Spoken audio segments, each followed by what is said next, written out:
അപ്പോൾ എല്ലാവരെയും ഒരിക്കൽ കൂടി നമ്മുടെ ഏറ്റവും പുതിയ വീഡിയോയിലേക്ക് സ്വാഗതം ചെയ്തുകൊണ്ട് വളരെ ഇമ്പോർട്ടൻ്റ് ആയിട്ടുള്ള ഒരു വിഷയമായിട്ടാണ് ഞാൻ ഇന്ന് നിങ്ങളുടെ മുന്നിൽ എത്തിയിരിക്കുന്നത്. വിഷയം പൂർണ്ണമായി കാണുക, ശേഷം വിഷയത്തിന്മേലുള്ള അഭിപ്രായം എന്തായാലും കമൻറ്റ് ബോക്സിലൂടെ അറിയിക്കുക. അപ്പോൾ നമുക്ക് വീഡിയോയിലേക്ക് പോകാം. ഗോൾ കീപ്പർ ഇല്ലാത്ത പോസ്റ്റിലേക്ക്, ഗോൾ കീപ്പർ ഒഴിഞ്ഞ പോസ്റ്റിലേക്ക് ഗോളടിക്കാൻ നടക്കുന്ന ചില ഫുട്ബോൾ താരങ്ങൾ നമ്മുടെ നാട്ടിലുണ്ട്. അത് നമ്മുടെ നാട്ടിൽ മാത്രമല്ല, ലോകത്തെമ്പാടുമുണ്ട്.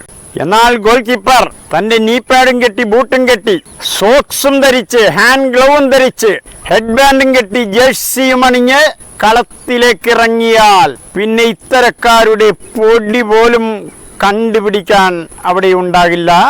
ആനിക് സ്പ്രേയുടെ പരസ്യം പോലെയായിത്തീരും ഇത്തരക്കാർ. ഞാൻ പറഞ്ഞു വരുന്നത് നിരീശ്വരവാദികളെ കുറിച്ചാണ്, യുക്തിവാദികളെ കുറിച്ചാണ്, ദൈവനിഷേധികളെ കുറിച്ചാണ്. ഏറെ കാലമായിട്ടുള്ള അവരുടെ ആവശ്യമാണ്, ദൈവമുണ്ടോ, ഉണ്ടെങ്കിൽ കാണിച്ചു തരൂ, കാണിച്ചു തന്നാൽ ഞങ്ങൾ വിശ്വസിക്കാം. കാണാൻ കഴിയാത്തതൊന്നിനെയും ഞങ്ങൾ വിശ്വസിക്കില്ല, കണ്ടേ ഞങ്ങൾ വിശ്വസിക്കൂ. ദൈവമില്ല എന്ന് തന്നെയാണ് യാഥാർത്ഥ്യം. ഉണ്ടെങ്കിൽ എവിടെ എവിടെ എന്നാണ് ചോദിക്കുന്നത്.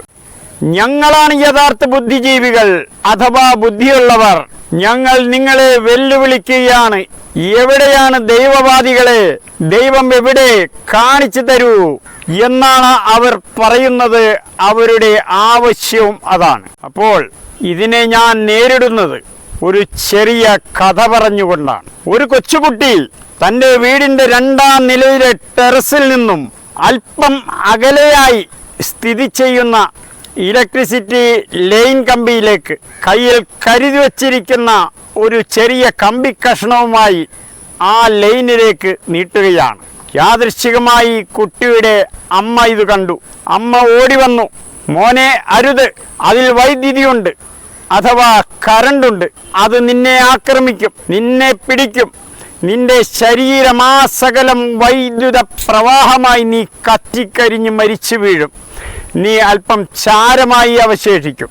അപ്പോൾ കുട്ടിയുടെ മറുചോദ്യം, എവിടെയാണ് വൈദ്യുതി? എനിക്കൊന്ന് കാണിച്ചു തരൂ. അത് കമ്പി മാത്രമാണ്, അതിൽ വൈദ്യുതിയില്ല. വൈദ്യുതി ഉണ്ടെങ്കിൽ എനിക്കൊന്ന് കാണിച്ചു തരൂ. അതുകൊണ്ട് ഞാൻ അതിൽ എത്തിപ്പിടിക്കുക തന്നെ ചെയ്യും. ഇതാണ് കുട്ടി പറഞ്ഞത്. ഏതായാലും അമ്മ കുട്ടിയെ ബലമായി നിർബന്ധിച്ച് അവിടെ നിന്നും എടുത്തുകൊണ്ട് വീടിൻ്റെ താഴെ നിലയിലേക്ക് ഇറങ്ങിപ്പോയി. എന്നിരുന്നാലും കുട്ടിയുടെ മനസ്സിൽ നിന്നും ഇത് വിട്ടുമാറിയിട്ടുണ്ടായിരുന്നില്ല. കുട്ടി തക്കം പാർത്തിരുന്നു. അമ്മയില്ലാത്ത സമയം നോക്കി കുട്ടി വീണ്ടും ടെറസിന്റെ മുകളിൽ കയറി കമ്പി വടിയുമായി ആ ഇലക്ട്രിക് ലൈനിലേക്ക് എത്തിപ്പിടിച്ചു. പിന്നെ അവിടെ സംഭവിച്ചത് നേരത്തെ അമ്മ പറഞ്ഞ അതേ കാര്യങ്ങളെല്ലാം സംഭവിച്ചു. കുട്ടിയും അപ്പോൾ ചോദിച്ചത് എവിടെയാണ് വൈദ്യുതി എന്നാണ്. ഞങ്ങൾക്ക് കാണാൻ സാധിക്കുന്നില്ലല്ലോ, കണ്ടാലല്ലേ ഞങ്ങൾ വിശ്വസിക്കാൻ പറ്റൂ എന്നൊക്കെയായിരുന്നു കുട്ടിയുടെ ഭാഷ്യം. പക്ഷേ കുട്ടി ഏതാനും ഒരു പിടി ചാരമായി അവശേഷിക്കുകയായിരുന്നു. ഏതായാലും നമ്മുടെ പ്രപഞ്ചത്തിൽ കാണാൻ കഴിയുന്നതും കാണാൻ കഴിയാത്തതുമായ അനവധി കാര്യങ്ങളുണ്ട്, ഒരുപാട് സംഭവങ്ങളുണ്ട്. എല്ലാം ഞാൻ കണ്ടേ വിശ്വസിക്കൂ എന്ന് പറയുന്നത് വിഡ്ഢികളുടെ ലക്ഷണമാണ്. ഈ നിരീശ്വരവാദികളും യുക്തിവാദികളും ഈശ്വര നിഷേധികളുമെല്ലാം തൻ്റെ ജീവൻ നിലനിർത്തുന്നത് വായു ശ്വസിച്ചുകൊണ്ടാണ്. ഈ വായുവിൽ ഓക്സിജൻ അടങ്ങിയിട്ടുണ്ട്. ഈ ഓക്സിജനാണ് നാം ഓരോരുത്തരുടെയും ജീവൻ നിലനിർത്തുന്ന ഘടകം. എനിക്ക് വായുവിൽ അടങ്ങിയിരിക്കുന്ന ഓക്സിജനെ ഒന്ന് കാണിച്ചു തരൂ എന്ന് ഞാൻ പറഞ്ഞാൽ അതിൻ്റെ അർത്ഥം ഞാൻ വളരെ വലിയൊരു മണ്ടനാണെന്നാണ്. അപ്പോൾ യുക്തിവാദികൾക്ക് എല്ലാം കണ്ടേ അറിയൂ. കാണാത്തതൊന്നിനെയും അവർ മനസ്സിലാക്കുകയില്ല, അവർ അതിനെക്കുറിച്ച് വിശ്വസിക്കുകയുമില്ല. അത് പറയുന്നവരോട് തിരിഞ്ഞു നിന്ന് തർക്കിക്കാൻ വരികയും ചെയ്യും. എന്നാൽ സത്യത്തിൽ യുക്തിവാദികളെ സംബന്ധിച്ചിടത്തോളം അവർക്ക് ദൈവമില്ല, അവർ ദൈവവിശ്വാസിയുമല്ല. മറ്റ് ഏതൊരു വിശ്വാസികളും അവർക്ക് ഒരുപോലെയാണ്, ഏതൊരു മതവും അവർക്ക് ഒരുപോലെയാണ്. എന്നാൽ ലോകത്തെമ്പാടും കാണുന്ന യുക്തിവാദി സംഘങ്ങളുണ്ടല്ലോ, ഇസ്ലാം അല്ലാത്ത ഏതെങ്കിലും ഒരു മതത്തെ വിമർശിച്ച് കണ്ടിട്ടുണ്ടോ?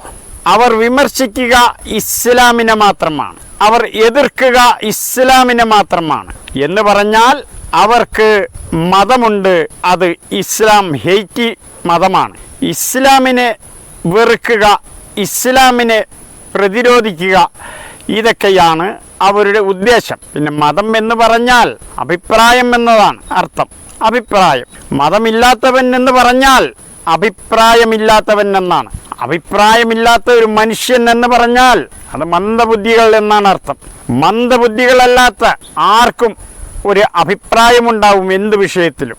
മന്ദബുദ്ധികൾക്ക് യാതൊരു വിഷയത്തിലും യാതൊരു അഭിപ്രായവും ഉണ്ടാവുകയില്ല. അപ്പോൾ ഇതാണ് ഇന്ന് ഞാൻ നിങ്ങളുടെ മുന്നിൽ വെക്കുന്ന പ്രധാന വിഷയം. അപ്പോൾ ഈ വിഷയത്തിന്മേലുള്ള നിങ്ങളുടെ അഭിപ്രായം എന്നെ അറിയിക്കുക. അപ്പോൾ തൽക്കാലം ഈ വീഡിയോയിൽ ഞാൻ ഇത്രമാത്രം പറഞ്ഞുകൊണ്ട് തൽക്കാലം വിട പറയുന്നു.